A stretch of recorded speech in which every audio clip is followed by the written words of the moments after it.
नमस्कार, मेरा नाम ज्ञानेश्वर है और आप देख रहे हैं लाइव स्टेटस। फिर से चर्चा पप्पू यादव की।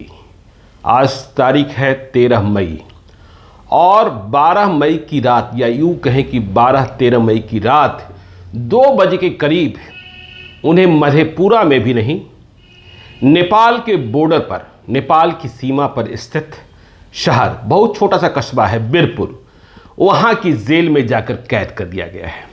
इसके पहले मधेपुरा ले जाया गया, मजिस्ट्रेट के सामने वीडियो पेशी हुई, मतलब वीडियो के माध्यम से वे गिड़गिड़ाते रहे कि उन्हें अस्पताल की ज़रूरत है लेकिन रखा नहीं गया, मधेपुरा की ज़रूरत है लेकिन रखा नहीं गया।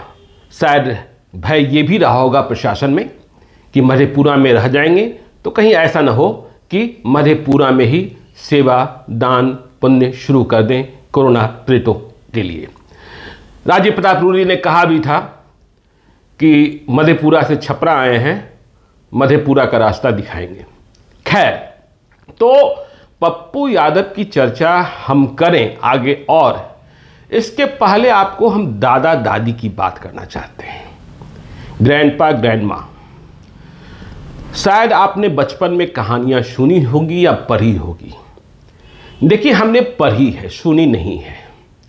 तो दादा दादी की कहानियों में ये जिक्र आता था कि जो राजा महाराजा होते हैं उनके पास सोने की तिजोरी होती है, मतलब गोल्डन लॉकर, और इस सोने की तिजोरी में नकदी तो रखा नहीं जाएगा क्योंकि नकदी का जो वैल्यू है वो सोने से कम होता है, लेकिन इसमें बहुत बेशकीमती हीरे जवाहरात या फिर राजपाट के कागजात या दुश्मनों के बारे में जो जानकारी होती थी उसे सहेज कर रखा जाता था ताकि समय पर इसका इस्तेमाल किया जा सके। ठीक इसी प्रकार से रॉ जो है या आईबी है, उनके पास सुपर सिक्योर डिजिटल लॉकर होते हैं आजकल। न्यूक्लियर जो पावर है उसकी ताकतें किसके पास होती, बटन की ताकतें किसके पास होती है, आपको पता है। तो कल ऐसा ही हुआ। पप्पू यादव का जो वारंट था वह मधेपुरा पुलिस की सोने की तिजोरी में बंद था। जी हां, बिल्कुल हम सही कह रहे हैं, मेरी बात को ठीक से समझिएगा।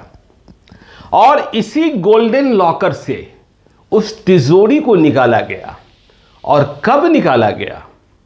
जब पप्पू यादव लोगों की सेवा कर रहे थे, राज्य की बदहाल व्यवस्था को दिखा रहे थे, अस्पतालों की स्थिति को दिखा रहे थे, परेशान मरीजों के साथ खड़े थे, तो गोल्डन लॉकर खुला क्योंकि वे राज्य के लिए सिरदर्द बने थे, व्यवस्था के लिए सिरदर्द बने थे, वे पीड़ितों की आवाज बने हुए थे। सरकार को लगा कि ये बात ठीक नहीं है, हमारी किरकिरी हो रही है। कोई व्यक्ति है, देखिए तेजस्वी यादव और तमाम विपक्षी नेता हुए तो अपने बिल में घुसे हैं, तो ये अकेला बंदा जो है पप्पू यादव, वह सड़कों पर, अस्पतालों में, स्मशान घाट पर जाकर जो वास्तविक स्थिति है उसे बयां कर रहा है। तो मधेपुरा पुलिस की सोने की तिजोरी खुल गई और सोने की तिजोरी से वो वारंट निकल गया। अब आप कहेंगे कि मैं क्या हास्य कर रहा हूं, क्या व्यंग्य कर रहा हूं? मेरी बात को समझिए। ये जो वारंट निकला है ये कोई नए अपराध का वारंट नहीं था, या बिल्कुल नया नवेला वारंट नहीं था। ये 32 साल पुराना मामला है, 32 इयर्स, और अपहरण का मामला है। मैं ये कतई नहीं कहता कि 32 साल पहले जब पप्पू यादव अपनी टेबर में होंगे या टेबर में थे, मैंने वो दौर भी देखा है, तो पप्पू यादव ने ऐसे अपराध नहीं किए होंगे या नहीं किए हैं, लेकिन अब तो वे बिल्कुल बदले दिखाई पड़ते हैं। यदि 32 साल वाले पुराने टेबर में होते तो पुलिस इतनी आसानी से उन्हें पकड़ भी नहीं लेती। 32 साल वाले पुराने टेबर में होते तो राजीव प्रताप रूडी इस तरीके से उन्हें जवाब भी नहीं दे पाते। तो पप्पू यादव बदले हुए थे। अब देखिए मैं क्यों कह रहा हूं कि सोने की तिजोरी से वारंट निकला, और क्यों मधेपुरा पुलिस को 100 तोपों की सलामी मिलनी चाहिए उनकी बहादुरी के लिए। क्यों मधेपुरा पुलिस को, अभी 15 अगस्त आएगा, राजकीय समारोह होगा, वहां की पुलिस को क्यों गांधी मैदान में सम्मानित किया जाना चाहिए? तो देखिए, जो बात है, यह वारंट 20 मार्च से, जब कोरोना को लेकर इतना हाहाकार नहीं था, हमें तो जानकारी है कि चुनाव के वक्त से ही कोर्ट से निकला हुआ था और इसकी खबर मधेपुरा पुलिस को थी, और नहीं थी तो फिर इसका कसूरवार कौन है? और जब आपको खबर थी तो आपने पप्पू यादव को, जो वारंट से भागे चल रहे थे, यदि हम मधेपुरा पुलिस की बात माने, लेकिन वे भागे नहीं चल रहे थे, रोज दिखाई पड़ते थे यहां वहां। वे ऑपरेशन कराने के लिए अस्पताल में भी रहे, वहां पहुंचकर भी आप उन्हें गिरफ्तार कर सकते थे और लोगों की लगातार सेवा के लिए भी हाजिर रहे। ऐसा भी नहीं हुआ कि कभी वे छोड़कर कहीं विदेश चले गए, कहीं भाग गए। तो यदि आपको वारंट को तामीला ही कराना था तो आप 20 मार्च के बाद कभी भी करा ले सकते थे, जिस दिन वारंट निकला था। लेकिन आप किस बात का इंतजार करते रहे? किसके निर्देश का इंतजार करते रहे? मधेपुरा पुलिस जवाब देगी क्या? उन्हें 100 तोपों की सलामी मिलनी चाहिए, क्योंकि उन्होंने बहुत बहादुरी का काम किया कि उस गोल्डन तिजोरी में, सोने की तिजोरी में, उस वारंट को बंद रखा कि जब पप्पू यादव लोगों की सेवा के लिए खड़े हैं, लोगों की मदद के लिए खड़े हो, तब इस वारंट को निकाला जाए और उन्हें गिरफ्तार कर नेपाल की सीमा पर स्थित एक छोटे से कस्बे के जेल में बंद कर दिया जाए। पप्पू यादव की गिरफ्तारी कभी भी की जा सकती थी, और गिरफ्तार आप करने आते तो वो भागते भी नहीं। तो ये है सोने की तिजोरी, और ऐसी तिजोरियां सरकारों के पास होती है। वे अपने दुश्मनों के लिए, वे अपने राजनीतिक प्रतिद्वंदियों के लिए ऐसे तिजोरी सहेज कर रखती है, और उनके भीतर कि जब कभी मौका मिले, जब कभी ये संकट बनने लगे, तो तिजोरी से वो वारंट निकाला जाए और उसके आधार पर उन्हें जेल में ठूस दिया जाए। मैं सोशल मीडिया पर, वैसे तो पप्पू यादव की ही हवा चल रही है, लेकिन बीजेपी के कुछ नेता कह रहे हैं कि अपहरण का वारंट था, क्या गिरफ्तारी नहीं की जानी चाहिए थी? अरे अपहरण का वारंट था तो ये गिरफ्तारी तो आपको 20 मार्च या उसके पहले ही कर लेनी चाहिए थी। किसी ने रोका था क्या आपको?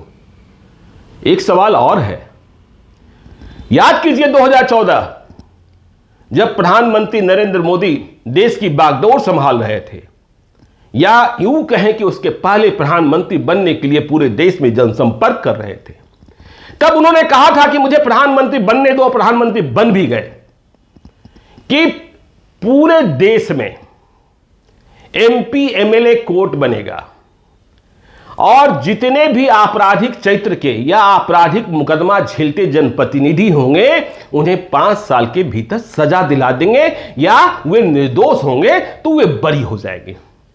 जनाब 2014 में पप्पू यादव चुनाव जीतकर संसद में पहुंचे थे। कहां गया आपका एमपी एमएलए कोर्ट? क्यों नहीं 5 साल में सजा दिला पाए, या क्यों नहीं 5 साल में फैसला हुआ? और फिर दूसरी बात, 32 साल पुराना मुकदमा। जनाब बिहार में 2005 से एनडीए की ही सरकार है, बीच के थोड़े से कार्यकाल को छोड़ दे तो आपका इंसाफ, आपका न्याय यदि आप पीड़ित को ही दिलाना चाहते थे, तो इन 15 वर्षों में, इन 16 वर्षों में उस अपहरण के मुकदमे में पप्पू यादव को सजा क्यों नहीं दिला दी? और आज जब वह सेवा करने को सड़कों पर था, स्मशान घाट जा रहा था, लोगों की आंखों का आंसू पोंछ रहा था, तब उसे आप गिरफ्तार कर लेते हैं। तो देखिए, यह बात अब सिर्फ पप्पू यादव की नहीं रही है, अब यह देश में दिखाई पड़ रहा है कि जहां कोई मदद करने को आगे आएगा, सत्ताधारी पार्टी के नेता को छोड़कर, सत्ताधारी पार्टी के नेता तो आ नहीं रहे हैं, तो उन्हें परेशान किया जाएगा। कल से ही पप्पू यादव के कारण खबर दबी हुई है। दिल्ली में आम आदमी पार्टी के एक विधायक हैं दिलीप पांडे, वे भी लोगों की लगातार सेवा कर रहे थे, ऑक्सीजन सिलेंडर पहुंचवा रहे थे, जिन्हें जरूरत थी बेड दिलवा रहे थे, जिन्हें जरूरत थी दवा पहुंचवा रहे थे, खाना पहुंचवा रहे थे। वे खुद भी कोरोना पॉजिटिव हो गए थे, शायद उनके परिवार के लोग। तो कल दिलीप पांडे के यहां भी क्राइम ब्रांच पहुंच गया पूछताछ करने को। हद है रे भाई, हद है, हद है। क्या होगा? तो ये जो सूरत है कि आप गोल्डन लॉकर, मधेपुरा पुलिस आपको लाख लाख सलाम। क्या बहादुरी का काम किया है आप। कितनी अच्छी तिजोरी में आपने सहेज कर रखा था कि जब कोई व्यक्ति मदद करने को आगे आए तो उस समय वारंट निकालो और भीतर ठूस दो। कल देखिए एक ट्वीट आया, ये ट्वीट था उमेश सिंह कुशवाहा का, और जब मैं ट्वीट पढ़ रहा था तभी जदयू के एक नेताजी का, बड़े नेताजी का, जो संसदीय राजनीति में भी रहे हैं, उनका फोन आया। मैंने कहा कि देखिए उमेश सिंह कुशवाहा ने ट्वीट किया है और कहा है कि पप्पू यादव घटिया आदमी है, घटिया राजनीति करते हैं। घटिया राजनीति करते हैं तो मतलब घटिया आदमी ही होंगे। तो उन्होंने पूछा ये उमेश सिंह कुशवाहा कौन है? मैंने कहा भाई आपकी पार्टी के प्रदेश अध्यक्ष हैं।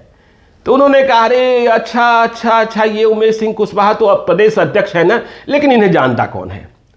तो ये सूरत और सीरत क्या होगा इस देश का, जब मदद करने वाले लोग, जब वे मदद नहीं कर रहे थे और जब वारंट था, जब शांत बैठे होंगे राजनीति कर रहे थे, तब आपने उन्हें गिरफ्तार नहीं किया। लेकिन जब मदद कर रहे थे, 32 साल पुराने वाले फॉर्म में पप्पू यादव होते तो क्या इतनी आसानी से आप उन्हें गिरफ्तार कर लेते? क्या इतनी आसानी से उन्हें कोई चैलेंज कर देता? नहीं कर पाता। लेकिन आज वे बदले हुए हैं, इसलिए सब कुछ हो गया कि आपने उनके घर से उन्हें जाकर उठा लिया। नहीं तो याद कीजिए वो दौर जब पप्पू यादव की गिरफ्तारी एक बहुत टफ टास्क हुआ करता था और पप्पू यादव के नाम से। लेकिन जब परिवर्तन हुआ और जब लगा कि वो संकट के कारण बढ़ रहे हैं सत्ता के लिए, सियासत के लिए, और दूसरे विपक्षी नेता वे तो अपने अपने बिलों में घुसे हैं, बस ट्वीट करते रहे हैं, और सत्ता पक्ष के नेता उनकी जुबान बंद करा देते हैं कि आप हैं कहां, पहले बता तो दीजिए। तो खैर चलिए, मधेपुरा पुलिस को 100 तोपों की सलामी दीजिए और ख्वाहिश रखिए कि इन्हें 15 अगस्त को गांधी मैदान के पैरेड में पप्पू यादव की गिरफ्तारी के लिए, बहादुर भरी गिरफ्तारी के लिए सम्मान भी मिल जाए। आप देखते रहिए लाइव सिटीज को।